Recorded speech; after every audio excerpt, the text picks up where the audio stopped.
Bonjour à tous, bienvenue sur ma chaîne Pile à lire, je suis Jeanne et je reviens aujourd'hui vous voir pour vous présenter un book haul de tous les livres qui sont arrivés en ma possession cet hiver 2019. Je suis partie quelques jours en Angleterre avec mon papa et je voulais vous tourner un book haul des livres que j'ai achetés là-bas, puis je me suis rendu compte que tant qu'à faire, j'allais vous présenter tous les livres qui ont débarqué dans ma maison depuis le début de l'année, depuis que je vous ai fait le Pile à lire tour début janvier. Alors je suis assez contente parce que même si j'ai beaucoup de mal à m'en sortir avec ma pile à lire, j'ai pas acheté beaucoup de livres. Et la plupart des livres qui sont arrivés m'ont été soit offerts ou soit envoyés par des maisons d'édition. Voilà, je vous les ai présentés un petit peu par catégorie. Je vais commencer par les services presse que j'ai reçus ou que j'ai pris au magasin pour les lire à la maison. Cette pile-là, ce sont des livres que je vous montre parce que je les ai reçus et c'est potentiellement ceux qui m'intéressent. Mais je ne promets pas de tout lire et peut-être qu'une partie d'entre eux va retourner au magasin sans que je les ai lus. Et voilà, sans plus attendre, c'est parti. Nous avons reçu la trilogie Bleu Blanc Sang de Bertrand Puard au magasin. Nous étions censés le recevoir en dédicace, on a dû annuler la dédicace, mais du coup, pour préparer la venue de l'auteur, j'avais demandé à recevoir en SP ces ouvrages et je voudrais profiter de les avoir reçus pour le lire. De ce que j'en sais, c'est une espèce d'uchronie, ça se passe en France en 2018 et il y a une série d'attentats et, euh, et d'événements un peu en mode thriller politique qui se mettent en place et on suit des adolescents dans cette débandade-là. J'en sais pas beaucoup plus, je vous avoue que je vais surtout feuilleter le premier tome pour voir ce que ça vaut et si vraiment j'accroche, je lirai la suite. Chez l'École des loisirs, j'ai reçu 10 battements de cœur de Madame Zimmermann. Je sais que ça se passe en Angleterre pendant les bombardements allemands. Et j'en sais pas beaucoup plus, mais j'ai vu passer pas mal de critiques sur Instagram et les lecteurs qui l'ont lu jusqu'à présent ont l'air vachement emballés. Au magasin, j'ai pris Arusha et la lampe du chaos. C'est un livre dont j'avais entendu parler, il me semble, sur des chaînes anglophones à l'origine. Il a dû sortir depuis. Ouais. Il sort le 27 mars, donc fin du mois. Je sais juste que c'est un roman enfin, à partir de 10-11 ans, j'ai horreur des âges encore une fois, où on suit une jeune fille indienne, d'origine indienne ou quelque chose, et dans un univers un peu magique, j'en sais pas beaucoup plus, et je ne veux pas savoir, et ça a l'air très cool. J'ai reçu le service presse de Duo de Montcerisier. Alors c'est pas ça la couverture, elle ressemble plus à ça. Mais c'est l'édition Preuve non corrigée que je n'ai pas encore lu. Il est sorti le 7 mars et c'est le gros coup de cœur des éditions Gallimard Jeunesse pour cette année. Donc ça, vraiment, je pense que je vais bientôt le lire. J'ai reçu à ma demande également de l'École des loisirs les Inoubliables de Fanny Chartres. Donc c'est une bande de jeunes qui viennent des quatre coins du monde et qui se retrouvent dans la même classe à Paris, il me semble. J'espère que je me trompe pas. Ça a l'air court et j'aime bien les romans de Fanny Chartres en général. Celui-là, j'avais hâte de lire aussi. À ma demande également, j'ai reçu le prochain Exprime, ou l'un des prochains Exprime qui s'appelle Diabolo Fraise de Sabrina Ben Salah. J'avais déjà lu Appuyer sur étoile de la même autrice que j'avais trouvé très mignon. Et là, ça parle de quatre sœurs qui sont à quatre âges différents de la vie. Ça a l'air de ressembler beaucoup à Quatre sœurs de Malika Ferjouk. Et moi qui aime beaucoup les histoires de fratrie, j'ai fait une vidéo sur le sujet, je vous la mets en lien là-haut si ça vous intéresse. J'ai hâte de plonger dedans, voir à quoi ça ressemble. Et enfin, reçu par la maison d'édition, et celui-là c'est un peu spécial, j'ai reçu Far Quest de David Gallet. Il sort ce mois-ci, c'est un roman space opéra, un peu western, un peu chasse au trésor, complètement burlesque et déluré. Et c'est un peu particulier parce que c'est le roman qui a gagné le prix 404 éditions, dont la remise a été faite au Comic Con et pour lequel j'étais jury. Donc c'est l'un des 5 manuscrits finalistes que j'ai lus et je suis ravie d'avoir reçu cet exemplaire dédicacé par l'auteur. C'est une chouette petite attention, je suis ravie. Sachez que j'ai participé à cette aventure en tout cas, et si vous voulez découvrir ce roman, il est vraiment très chouette. Voilà pour les SP, maintenant je voudrais vous montrer les livres que j'ai achetés, et d'abord les livres que j'ai achetés pour moi comme ça, pour le plaisir. Vous verrez que en France ici, j'en ai pas acheté beaucoup. Alors j'avance dans mes mangas, j'ai le tome 5 de Reine d'Égypte dont je vous ai déjà parlé, je mettrai la vidéo également en fiche si ça vous intéresse. J'ai le tome 2 d'Isabella Bird. J'ai commencé la série parce qu'on me l'a conseillé, parce que j'aimais Bright Stories. Et c'est vrai que ça ressemble un petit peu dans le sens où on suit une anthropologue, ethnologue dans le Japon du début du XXe siècle, du milieu du XIXe.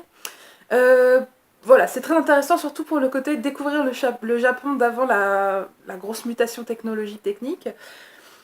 Mais j'ai pas accroché tant que ça pour l'instant, on va voir avec le deuxième tome si ça va mieux. Et je me suis laissée avoir par le titre. J'ai acheté le premier tome de Magus of the Library.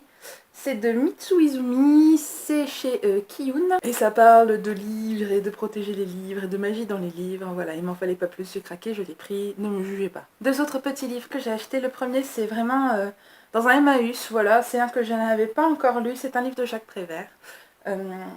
Et d'André François. Je ne sais pas si c'est l'illustrateur. Si, c'est ça, c'est l'illustrateur André François.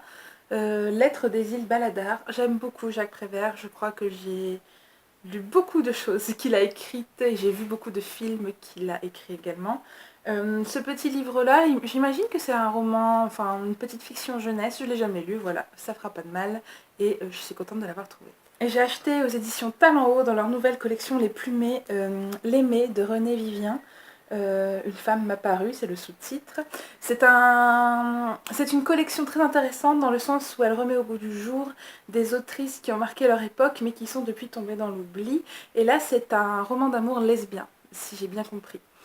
Voilà, il y en a 3 qui sont sortis, j'ai jeté mon dévolu sur celui-là parce que c'est celui qui m'intéressait le plus dans les 3. Je pense qu'il va se lire vite. Oui, vous voyez, c'est un livre de poche, c'est pas écrit très petit. Donc je pense que c'est de toute façon une initiative à encourager. Voilà. Bon, c'est chez Talent Haut. Talent Haut, ils sont connus surtout pour tout ce qu'ils font en romans et documentaires jeunesse, mais ils font aussi des choses pour adultes, pour tout public, comme cette série de romans-là. Et je suis contente de pouvoir les aider un peu et découvrir le travail de René Vivien. Ça, c'est ce que j'ai acheté en France. Et après, il y a ce que j'ai acheté pendant mes 3 jours en Angleterre. Alors, je suis assez contente de moi dans le sens où j'ai acheté que des choses qui étaient soit dans ma wishlist depuis très longtemps, soit des choses pour lesquelles j'ai longuement réfléchi et je suis vraiment ravie. Je sais que c'est des choses que je vais lire dans l'année et qui vont pas prendre la poussière dans ma pile à lire pendant des lustres. Le premier livre, c'est un recueil de poésie qui s'appelle The Princess Saves Herself in This One.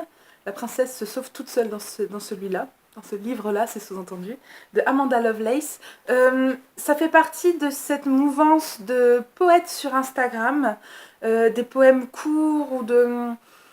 Ces jeunes gens, ces jeunes adultes, ces gens de mon âge qui remettent au goût du jour la poésie en faisant des choses assez attractives et dans l'air du temps via Instagram. Et j'avais lu Milk and Honey et The Sun and the Flowers de Rupi Kaur, je sais pas comment on dit, qui sont très connus. Et j'avais bien apprécié, il y avait des poèmes que je trouvais vraiment très beaux, d'autres que je trouvais que c'était juste des jolies phrases, pas vraiment de la poésie.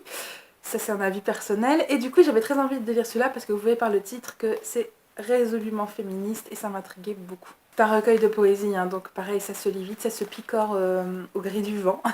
Il y en a un deuxième qui s'appelle The Witch Doesn't Burn in This One. La sorcière ne brûle pas dans celui-là, et j'avais très envie de le trouver aussi, mais je ne l'ai pas trouvé, du coup, voilà. On se contente de celui-là pour l'instant. Je suis très contente, j'ai enfin trouvé A Skin Full of Shadows de Frances Hardinger. Il est en paperback, du coup il était vachement moins cher, et il est sorti en France il y a 1 mois ou 2, chez Gallimard Jeunesse, mais je ne me rappelle plus le titre en français.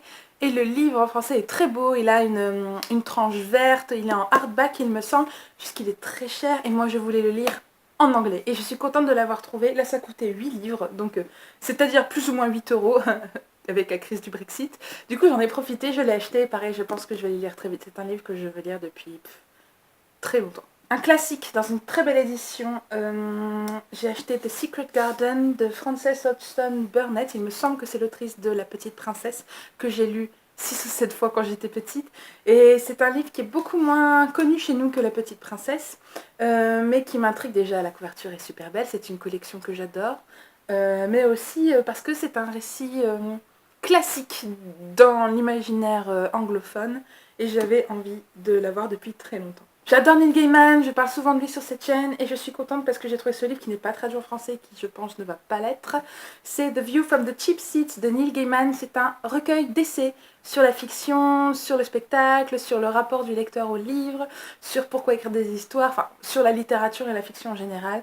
Je suis sûre que cet homme merveilleux en a des choses à dire très intéressantes sur le sujet. Je suis contente d'avoir trouvé ce livre. Un peu dans la même veine que L'Aimé, j'ai trouvé dans une petite librairie à Hastings une nouvelle maison d'édition. Je crois pas que ce soit une nouvelle maison d'édition, mais ils en faisaient beaucoup la promotion en ce moment dans toutes les librairies où je suis allée. Ça s'appelle Persephone Books, et là j'ai pris Guard Your Daughters de Diana Tutton. Ce sont de très beaux livres avec une jaquette. L'intérieur est dans une tapisserie magnifique. Enfin, pas une tapisserie, mais un motif dessiné super beau. Et le principe de Persephone Books, c'est un peu comme la collection des Plumets chez Talent Haut. C'est de republier des livres, pour la plupart d'autrices, des livres merveilleux qui ne sont plus édités et qui sont sortis au 19e et 20e siècle. Dans Guard Your Daughters de Diana Stoughton, on suit 3 filles, dont le père est un écrivain célèbre, et je crois qu'on va juste suivre un petit peu cette espèce d'histoire familiale avec la prédominance de cet homme écrivain dont la réputation, les caprices, etc. a été assez formatrice dans le développement de cette sororie. Et voilà, enfin bref, j'ai pris celui dont le pitch m'intéressait le plus, et je pense que je vais le lire très vite. Et enfin, je sais qu'ils sont ressortis en français, je crois que c'est chez Toussaint l'Ouverture, mais peut-être que je me trompe. J'ai acheté les 2 premières aventures des Moomins de Tove Jansson. Je n'ai jamais lu les Moomins. Je sais que c'est un classique scandinave. Je sais que le dessin animé a bercé l'enfance de beaucoup de mes amis et de vous, sans doute aussi. Mais moi, j'ai jamais lu. J'ai peut-être vu un bout de dessin animé un jour vite fait en zappant à la télé. Et là, je suis contente. J'avais toute la collection dans la même librairie où j'ai acheté Guard Your Daughters. Et voilà, donc ça, c'est le premier, The Moomins and the Great Flood. Et le deuxième, c'est Comet in Moominland. Alors, ils sont traduits du danois, du suédois, mais il me semble que c'est du suédois. Et du coup, les lire en anglais n'a peut-être pas forcément d'importance, mais il me semble que pour moi, ça va être beaucoup plus facile de trouver la suite en anglais que de la trouver en français. Et puis voilà, c'était un peu le craquage du moment. Peut-être j'aurais pu les trouver en français, mais voilà, moi je les ai pris en anglais. Donc ça, ce sont tous les livres que j'ai achetés. Alors il y en a pas mal, oui, je sais. Ne me regardez pas comme ça. Je sais, j'ai pris la résolution d'avancer dans ma pile à lire. Mais on va en reparler après déjà. Et puis en fait, il y a 3 mangas. Il y a un court roman très rapide à lire. Il y a Les Moumines, qui sont des romans illustrés pour les jeunes enfants, enfin les plus jeunes lecteurs, donc je pense que ça va aller vite. Il y a un recueil de poèmes. Au final, j'ai acheté 3 romans et un recueil d'essais. Le recueil d'essais, je peux le picorer. 3 romans, je suis assez fière de moi. Mais j'ai encore des livres à vous montrer. Parce qu'en mars, c'est mon anniversaire, et même si je pense, pas encore eu tous mes cadeaux car je fais une grosse fête en avril, j'ai déjà eu pas mal de jolies petites choses qu'on m'a offertes et je voulais vous les montrer. D'abord, mon amie Laura m'a offert un joli livre de chez Taschen, une rétrospective de l'art de Klimt, qui est un peintre que j'aime beaucoup, comme beaucoup de gens, hein. C'est pas très original, mais voilà, moi il m'inspire beaucoup, notamment pour mes propres dessins.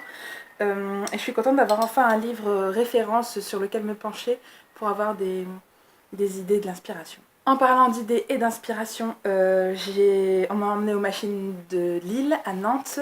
Vous savez, enfin vous connaissez peut-être pas, mais googlez-le, c'est magnifique. C'est des créations sorties tout droit de romans steampunk qui fonctionnent à la vapeur et à l'électricité. Et j'ai pu... on m'a offert le carnet de croquis de recherche du créateur des machines, François Delarosière. Alors il y en a un énorme sur toutes ses créations, mais il était vraiment trop cher pour moi ce jour-là. Du coup j'ai pris juste celui sur les machines. Et on voit, c'est vraiment des dessins à la Léonard de Vinci. Il explique en même temps d'où lui viennent ses idées et comment il a réfléchi à ses machines. Et j'aime beaucoup, enfin, je trouve ça magnifique. Mon amoureux qui est merveilleux s'est rendu compte que je n'avais pas tous les livres pop-up de Robert Sabuda. Et du coup il m'a offert celui de Narnia. Je vous montre un aperçu. Coucou Aslan. Voilà, donc c'est juste un aperçu, il est vraiment magnifique. Robert Sabuda est un des meilleurs créateurs de pop-up de l'univers et j'adore tous ses livres. Et toujours par mon chéri, nous sommes de grands fans du dessin animé Steven Universe et il m'a commandé 3 super livres. Cet album, The Answer, qui est une mise en livre d'un des épisodes phares de la série, trop mignonne, avec Saphir et Ruby quand elles tombent amoureuses, pour ceux qui connaissent. Il y a une espèce de petit manuel humoristique Fusion for Beginners and Experts. C'est un truc de la série, il y a des personnages qui peuvent fusionner pour créer de nouveaux personnages et en gros c'est quelque chose sur l'amour, la tolérance, aimer qui on veut, etc. Et c'est un petit peu pour expliquer ça aux enfants et surtout il m'a offert l'artbook de la série. Alors pour ceux qui dessinent pas ou qui s'intéressent pas forcément au graphisme, je suis désolée, c'est pas forcément très intéressant, mais c'est un livre qui retrace un petit peu toute la création de l'univers de Steven Universe, avec ses personnages, comment on a fait leur design, comment on a imaginé les lieux où ça se déroule, comment on les anime, etc. Une espèce de bible graphique. Et j'en suis super heureuse parce que je voulais faire des fanarts de l'univers depuis longtemps et je crois que ça va beaucoup m'aider. Voilà, ça fait pas mal de livres, je sais, mais rappelez-vous que dans les services presse, je ne vais pas tout lire, et que dans les autres, il y a beaucoup de choses graphiques qu'on peut picorer. Voilà, au final, il n'y a pas tant de romans que ça, et moi, c'est surtout les romans qui s'entassent dans ma pile à lire. Dans ma prochaine vidéo, je vous ferai un peu le bilan de mes lectures de ce premier trimestre. Je vous présenterai pas tout ce que j'ai lu, mais je vous parlerai de mes coups de cœur et de mes grosses déceptions. Ce sera, avec un peu de chance, la semaine prochaine, et d'ici là, je vous souhaite d'agréables lectures, comme d'habitude, et je vous dis à très bientôt.